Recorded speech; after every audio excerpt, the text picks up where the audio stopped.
maybe it's fun, but usually you get along well or not very well with people, not with buildings. Like you tell a joke to the building and the building doesn't laugh. Let me tell you one little story. You might want to buy something from, let's say, Amazon. So you go online, you want to click on it, but Amazon does not deliver that parcel to your address, or it does, and it's super expensive. So you can reach out to a friend, an English-speaking friend, somebody who, let's just say, lives in Canada, and then ask him or her to get that package on your behalf. You can pay for that, of course, all the costs will be covered, but it's a lot cheaper that Amazon delivers that little item to your friend's house. And later, in your next visit, you will be able to meet and also pick up the delivery, or the other way around, your English-speaking friend is going to join you from Canada. He or she is going to come to your country, and he will hand deliver, or she will hand deliver that item to you. Well, that's not a far-fetched, unrealistic scenario that can happen to anyone. And for that, we have a very good letter today. Welcome to IELTS Juice. Let's read, score, and improve a letter today. The rubric says, you want something that you can't buy in your country. Well, that in my scenario, you can buy, or it's very expensive, or you can buy, but it's not delivered to your country, or you just simply cannot buy that. And you want a favor from an English-speaking friend. You decided to ask an English-speaking friend or an English friend to help you. Okay, English friend is, my guess is mostly it's an English-speaking friend, but if you say English friend, then it means somebody from England. So let's see. That is a little bit of twist here, but what I know from IELTS is that IELTS generally asks you to contact your English-speaking friend. Let's look at the bullet points. It says, write a letter to your friend in your letter, or email, the modern version. Explain what you want. So you need to go ahead and talk about that little item that you're going to buy. Your rubric says that you need to buy something. So we usually use the word buy for goods. It's a physical item. So I want you to start thinking about, maybe you want to buy a book. Maybe you want to buy some cosmetic products. Maybe you want to buy a certain gadget, maybe an extension, maybe a laptop, maybe a phone, maybe a microphone, whatever it is. But it's an item that you can hold in your hands, and it has to be delivered. Why I'm saying this, because I don't want you to think about services. Like you want to get a service online, and it is like, yeah, I want to buy for a subscription, I don't know, on Audible, for example, and I want to listen to some audiobooks. That is not an error if you write at IELTS, but what I'm saying is that it's safe to say that I'm going to buy an item, and that will make your job a lot easier than buying a service. So please say what you want. It means the item, the model, the brand, the specifications. Think about details here. Then explain why you want it. That's a very good reason. Why are we in this communication? Remember that you are starting the communication. So this is the very first letter in this regard. So you are addressing your friend, and you need to justify, why are we having this conversation? So like you can say, I need a microphone because I've started a YouTube channel. Or I need this cosmetic product because I heard a lot of good news about this and I really need this, or my a certain member of my family needs that, and I cannot find it over here. Or maybe it's medicine. Now suggest how the friend could help. All right, now we know why and we know what we want. Now how your friend is going to help. Your friend has an address. He or she lives in that English-speaking country.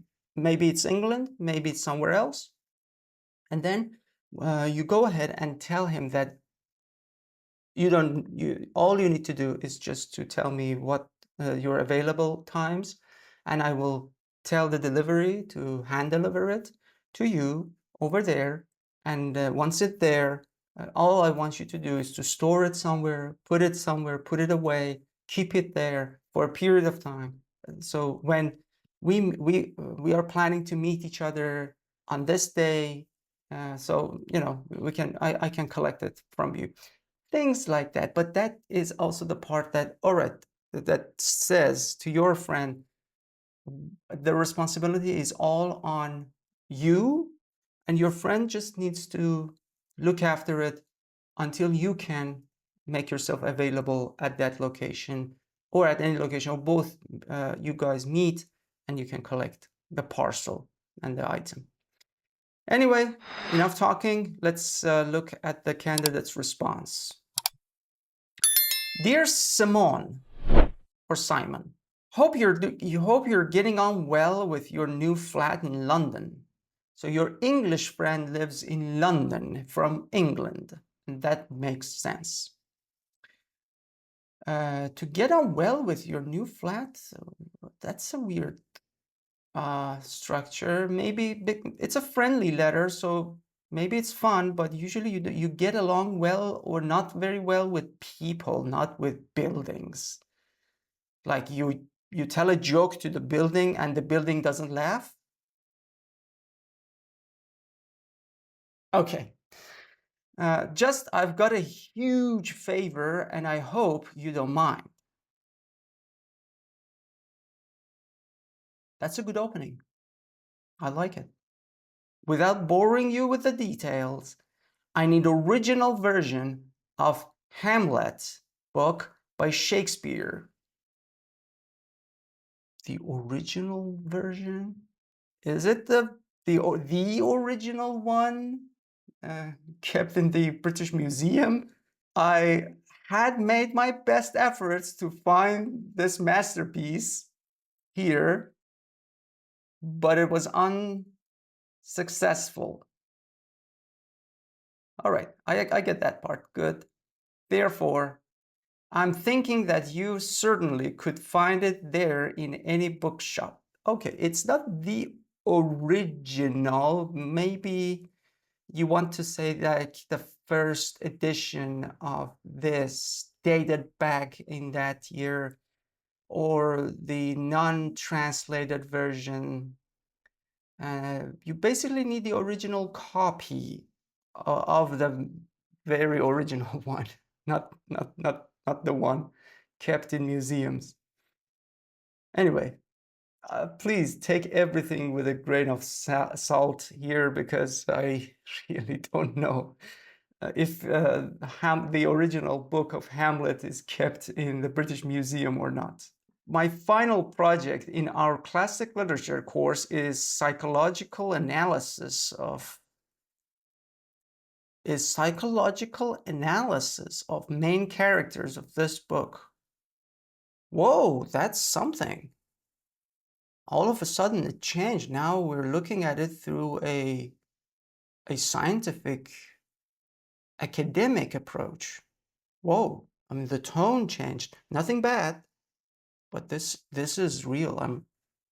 It's good. I'm happy to hear there is a lot of thoughts going into this project. My mentor has insisted that I should use the authentic text, which there isn't any digital file on the internet, but I like contracted forms, isn't any. I like this loose language because it's a friendly letter. I like that, but it's not. It's not natural when you want to talk about a certain item from an academic perspective, we usually don't say there isn't anything available. You might use a very skeptic tone. I don't want to get into it. Just this is friendly and very good, but this is not the language I'm looking for, a 9 or an 8. So this language comes a bit lower than that. I would be extremely appreciative if you could purchase this book for me. Great. If you want to lend me a helping hand in this difficult situation, please tell me about the express delivery price. I'm afraid for such a disaster, which I couldn't thank you enough. What? I'm afraid for such a disaster? Huh? Maybe the writer wanted to say, I'm so sorry to trouble you with this request. But it's not a disaster. There's no earthquake in this request. That's, or no stock market crashed during this letter. So during me reading the sentences in this letter, I mean, I feel the message, but this sentence has some serious work to do. I really don't know how to improve that. I look forward to receiving your reply. Okay, love, it's very risky.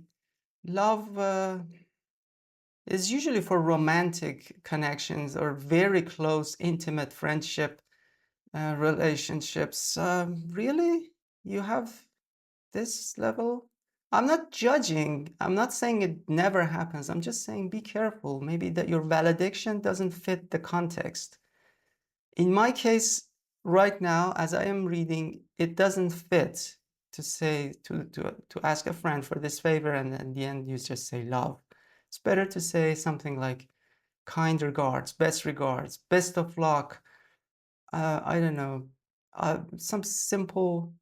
Of course, I'm not talking about any of those formal ones like sincerely. I don't know, yours faithfully. No, not those. But something decent, friendly, but not romantic. Maybe we should be very careful about our language. That's the whole reason why we're assessing letters, reports, and also essays at IELTS Juice. So 160 words. So let's look at the band descriptors. Okay. Yeah.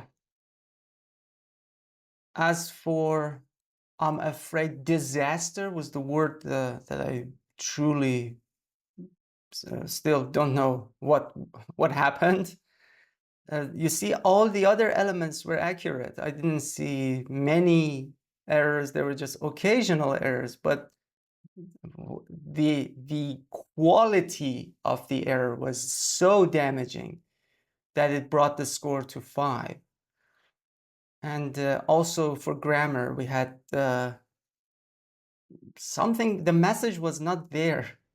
I didn't quite understand at the end what that last sentence's message was. Again, and that shows that maybe with complex sentences we had less accuracy than simple ones. So these two suffered because of that last sentence. May it be a lesson. It's not done until the very end. And I see towards the end, maybe the candidate ran out of time. The candidate was under stress. So you believe that you have done well. Yes, you have done well. 99% of the letter is done very well, but just one sentence will ruin the very good score of 6.5 or even 7 here. And then, yeah, cohesive devices, also the last sentence, the connection between sentences. We had some underuse of discourse markers. So yeah, that was expected. But the organization of information was logical, completely followed the pattern of bullet points, and the progression inside the paragraphs was also understandable. The way that these sentences were joined, the way that these sentences were connected, needed better work. I'm very proud to say that pretty much 3 bullet points were addressed. I totally understood everything, the message. If I were on the other side of this letter and I were to receive that letter, I would look at it favorably and I would say, yes, sure, I'm going to do it. I'm going to help out a friend. No problem. So you need to be very careful. We post these videos on YouTube just to remind you that we usually have a general understanding of what our performance is or was at IELTS. But the fact of the IELTS test is that we need to check every single sentence, every single word, every single punctuation mark matters. And if you miss only 1 or 2 of these elements, you can see how devastating, how disastrous it could be. On that note, if you wish to see the improved version of this letter, in the description box, we have a link that will take you to the IELTS Juice website. At the bottom of this, you will find the improved version. You know where to click for more videos like this. Please consider subscribing, and I hope I'll be assessing your task 1s and task 2s next time. Take care.